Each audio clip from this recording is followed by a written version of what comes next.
Oh, careful. He got Okay. Hi, everyone. What a pleasure to be here with my dear friend Bret Stephens of the New York Times. We've been reading your columns lately. So your this week was about China and the possibility of a Wuhan lab leak, but the past two addressed what's really on... Past three? Yeah. Okay, really addressed what's on the Jewish communal mind, demonization of Israel and the war with Hamas, and then whether condemnation, I should say demonization of Israel, is a form of anti-Semitism. You said it was. You were challenged on that by some of your fellow op-ed writers or columnists in the New York Times. What was the third? Well, I wrote one on anti-Semitism and anti-Zionism. Yeah, I wrote right. one about if the left got its wish for Israel. And then the first one was why it was important for Israel to defeat Hamas. Right. That was an amazing column because you were saying there will be no peace unless they defeat Hamas. Right, and there's no chance of it. And on the contrary, as the old saying goes, be careful what you wish for, because if the left, in fact, got its wish for a Hamas that emerged from this last war visibly victorious, it would, in fact, strengthen everything they claim to despise, whether it is a Hamas administration in Gaza or, quite frankly, a more right-wing government in Israel, which seems to be, as we're speaking, what perhaps we might be getting. Well, let's just get to the core issue. Bret, Jews are feeling very vulnerable in the United States, like never before. We've seen Jews beaten up in Los Angeles. Friends of mine were telling me the synagogues in LA were empty this week, even Orthodox synagogues. People are afraid. Jews are afraid to walk the streets wearing yarmulkes. We saw them beaten up in Times Square. What does this all mean?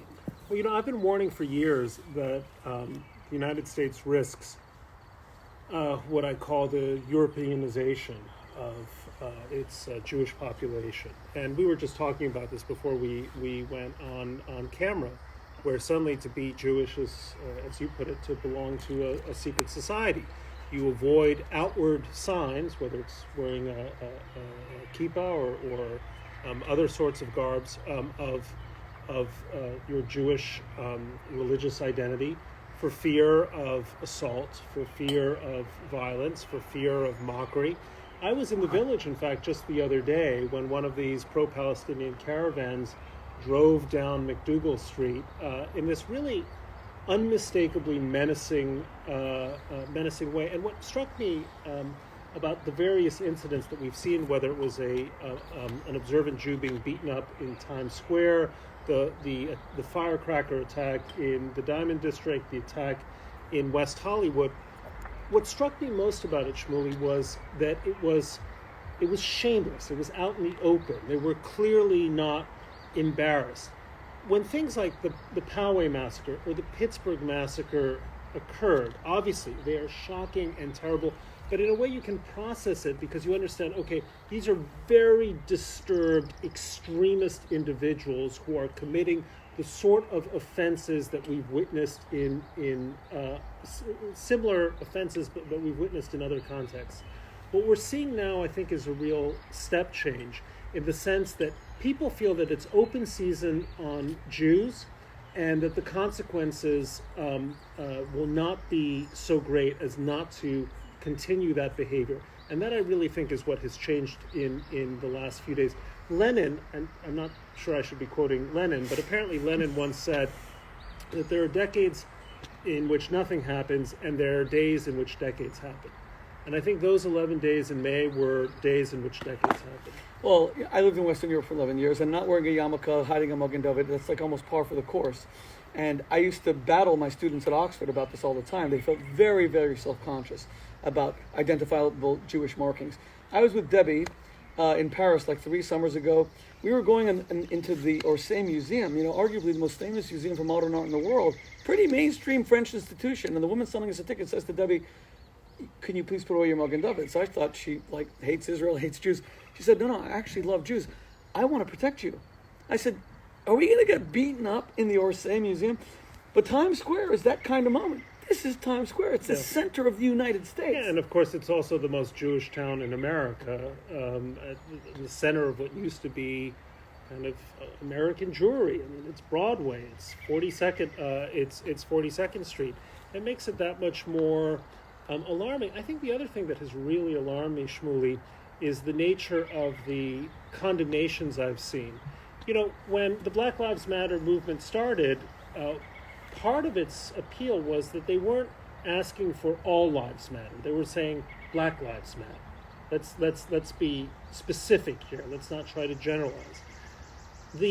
To the extent that I've seen condemnations of these attacks, they've always been sort of buttressed in condemnations of all forms of bigotry, so that it becomes almost an afterthought to say, oh, and by the way, we also denounce anti-Semitism. But in your fine state, New Jersey, you might have seen that the Chancellor of Rutgers, after issuing a really mealy-mouthed condemnation of some of the upsurge in anti-Semitism, then in fact apologized for upsetting the feelings of Palestinian or pro-Palestinian students. So he couldn't even come out with and stand by a condemnation of anti-Semitism, which was itself bathed in all of the, correct and appropriate condemnations of other kinds of hatred. So if Black Lives Matter, and you can say that, why can't you say Jewish lives matter?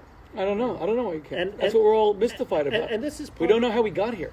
Well, this is part of a kind of set of abiding double standards, which I feel are really quite disturbing. And I made the point in one of the columns that I wrote. I've seen all these condemnations and corporate statements, by the way, appropriate when Asians were being attacked in recent months, when there was such a clear upswing in violent, hateful attacks against Asians.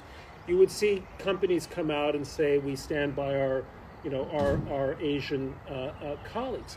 I've seen, with one exception, which happened to have been inspired by my column, and that was leaders of top law firms denouncing anti-Semitism. I haven't seen anything corresponding happening there. I'm glad President Biden has stood up and said something, but I'd really like to see those same progressives who claim to be so opposed to hatred and bigotry of all forms to actually come out with a clear clarion statement that anti-Semitism has no place in American society, and that goes whether or not the anti-Semitism is connected to right-wing anti-Semitism or anti-Semitism in their own rank and file. Let me ask you a final question, because I don't want to take it away from your family. I'm so grateful for your time. I cherish our friendship. Brett, I'm wondering if there's objective truth anymore. Everything that I've seen about the war in Gaza and the demonization of Israel, all of Israel's demonizers, all they did, it was simple. They flipped the script. Everything that was true about Hamas, they simply said it was true about Israel. Hamas is genocidal. They have a genocidal charter. They say Israel's genocidal. Hamas really does brutalize their own citizens, women, honor killings. They said Israel just murders Palestinian civilians, citizens, children. They just flipped the script. Hamas really is a terror organization. Now Israel's called a terror organization. And I said to myself, if you can't distinguish between the two, we've lost the whole idea of objective truth. I'm not talking about fake news. I'm not talking about some political battle. And I'm talking about the ability to discern right and wrong. That's the frustration that people like me feel as we battle these public relations battles and write op-eds, social media.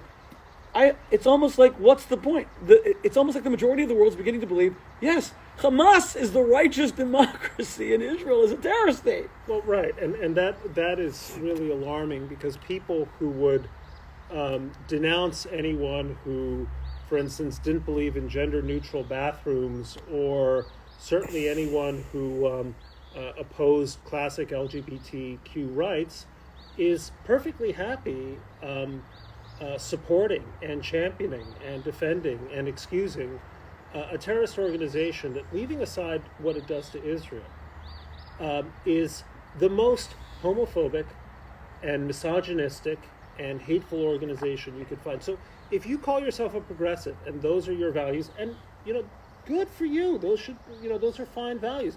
If those are your values, what form of either idiocy or hypocrisy induces you to support the very group that has done everything in its power to destroy those values? And that's putting the conflict to one side.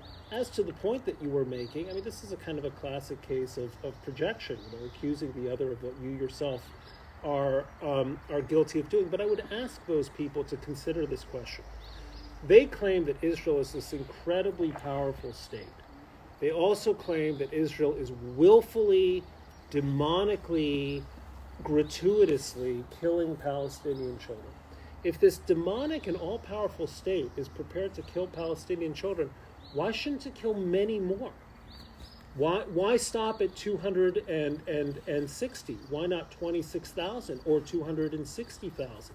And the answer, of course, is that that's precisely what Israel is not trying to do. Israel was bending every effort to minimize civilian Palestinian casualties. The Palestinians were making every effort to maximize not only Israeli civilian casualties, which fortunately were prevented from doing because of things like Iron Dome and their own technological incompetence, but they were trying to maximize Palestinian casualties because those have a propaganda value for them as well. And what's so depressing to me is to see people in the West act, whether willfully or not, as kind of useful idiots, maximizing the propaganda and spreading what should be the obvious fallacy of Israel trying to willy-nilly kill random Palestinians. If that were the case, Israel could have killed many more Palestinians. If Israel's so clever, if Israel's so powerful, and if Israel's so evil, why don't they do it more? And the answer is, that's not what they're trying to do. And I'd love to see some recognition of this fact. It boggles my mind how often it escapes ostensibly intelligent people. Well, I not only want to thank you for this short exchange between us, but Brett, people throughout the United States have watched your words very carefully for the past few weeks, and you've given them hope, you've given them courage, you've allowed people to feel that not only do they have a champion, but there's someone they can emulate.